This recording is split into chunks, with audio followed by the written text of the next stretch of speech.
SCP-3999. I am at the center of everything that happens to me. It's sometimes said that perception is reality, and for our typical existence, that might often be the case.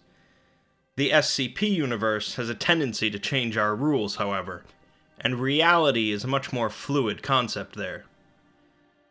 SCP-3999 is a complicated piece about both perception and reality, and what might happen when an entity can control both. This SCP is not like most others, and something will quite likely get lost in summarization. But let's begin.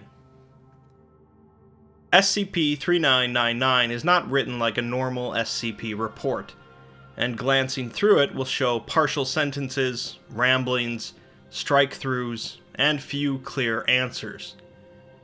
Before we go through the bulk of the report, it's probably best if I spoil the ending first, to give context to everything else. SCP-3999 is an entity capable of bending and changing reality to a high degree. This entity was somehow contained by the Foundation and placed in an airtight cell at the bottom of a kilometer-long shaft, lined with acid-resistant plates and Scranton reality anchors. A researcher, James Tallerin, was assigned to SCP-3999 and disappeared almost immediately afterwards. His body was later discovered at the bottom of the containment cell, although no one had any knowledge of 3999's existence, and none of the Foundation databases showed any record of it. The bulk of the SCP-3999 document was found as a text file on Tallerin's phone. So, 3999 is a highly powerful reality bender, but where is it? Why did Tallerin die? And why does no one remember it? The answers are in the document, but not exactly cleanly spelled out. The report is basically evidence of a battle between the entity and Tallerin, as this reality bender decided to take a special interest in this specific researcher. Let me read some text at the start to give you an idea. SCP-3999 cannot be contained at the present moment, and currently poses a ZK-class end-of-reality scenario. The most advisable course of action is for researcher Tallerin, believed to be the focal point of SCP-3999, to remove himself from contact with all Foundation sites and personnel to avoid further collateral damage to Foundation property. It is theorized that if researcher Tallerin is contained in an extremely secluded area, then the destructive capabilities of SCP-3999 will temporarily cease. Cease is crossed out, however, followed by stop, be contained, and preserve some remnants. It goes on to say that Tallerin should be removed from all human contact, followed by suggesting Tallerin to commit suicide, but that's also crossed out. Then it says Tallerin cannot leave the Foundation, which is also crossed out, and replaced with saying Tallerin should remove himself from contact with all animal life. Like I said, this is not typical of an SCP document, and it's easy to be left confused. These statements are the beginning of the process by which the entity is torturing Tallerin. The entity is capable of bending reality to suit its whims, and it's conceivably powerful enough to accomplish anything it wishes, but it has set its sights entirely on Tallerin. It proceeds to force Tallerin to suffer, die, and watch others die, over and over for its own amusement. It describes sending trained Foundation agents to execute Tallerin's mother and father, along with his sister. It discusses how Tallerin was forced to watch as his sister was nailed to a wall and lit on fire. All of his colleagues that have had contact with Tallerin are summarily executed or poisoned, including the O5 Council. The report then goes into containing 3999 in another SCP, 2432, an anomalous hotel room. This results in the creation of a dimensional anomaly that leads to an infinite hotel. A number of strange organisms exist in this alternate dimension, such as armor-plated wolves, large cephalopods called behemoths, and crabs using gutted PlayStation 2s as shells. Exploration teams also found an entity superficially resembling a human, called Researcher Talaran, but they executed it after it asked about SCP-3999. 3999 is removed from 2432, causing the alternate dimension to disappear, and the report continues.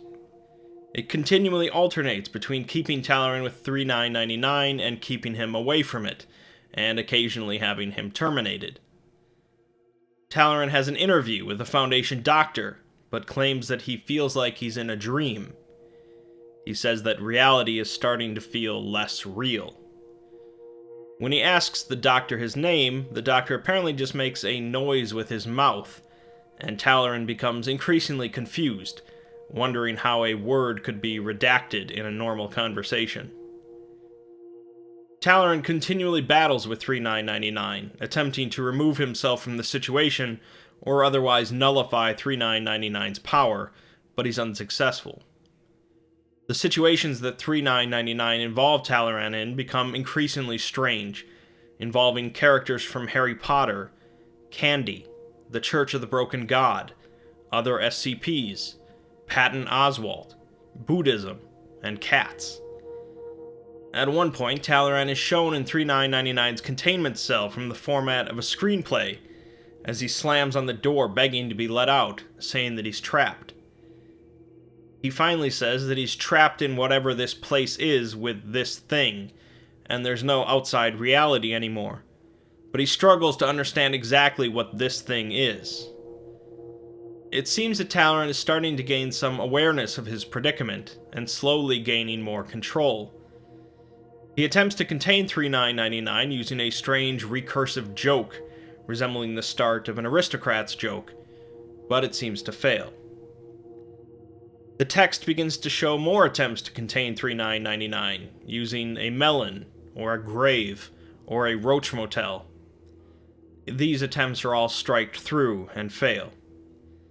Talaran continues to be tortured with tapeworms, executions, family deaths, inflation, and more nonsense.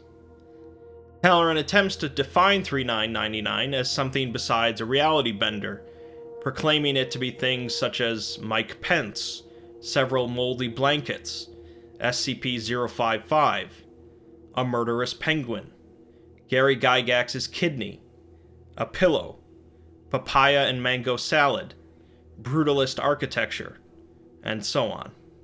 These are all nullified. SCP-3999 is contained using the same procedures as SCP-2845, the deer, with all of the containment personnel being Talaran.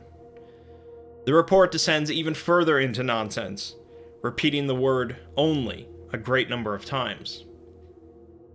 Then we finally get an interview log between Talaran and SCP-3999, and Talaran claims that he's finally in charge. We don't get to see 3999's dialogue due to data corruption, but this is the most control we've seen from Talaran so far. We learn that 3999 has been torturing him for over 3 million years, but he's survived, as opposed to 3999, who he says has never lived at all. Talaran is numb to the horror and pain and is prepared to keep fighting. It ends apparently with Talaran killing himself, which manages to kill 3999 as well, and reset things back to normal. The Foundation has no idea what 3999 is or was, and no record of it exists. So, we have a powerful reality bender that took a perverse interest in a specific individual and tortured him for 3 million years before the cycle was suddenly broken. This is certainly enough for an SCP, and isn't that dissimilar to the plot of I Have No Mouth and I Must Scream. But SCP-3999 also carries another angle with it, a meta-angle. Essentially, 3999 represents the author themselves, going through the process of horror writing, subjecting characters to countless whims, but erasing them and trying something different, over and over. We get the best look at this angle in a box towards the bottom of the report, written from the author's perspective. They describe a few different SCP ideas they toyed with involving Talaran, but nothing was sticking.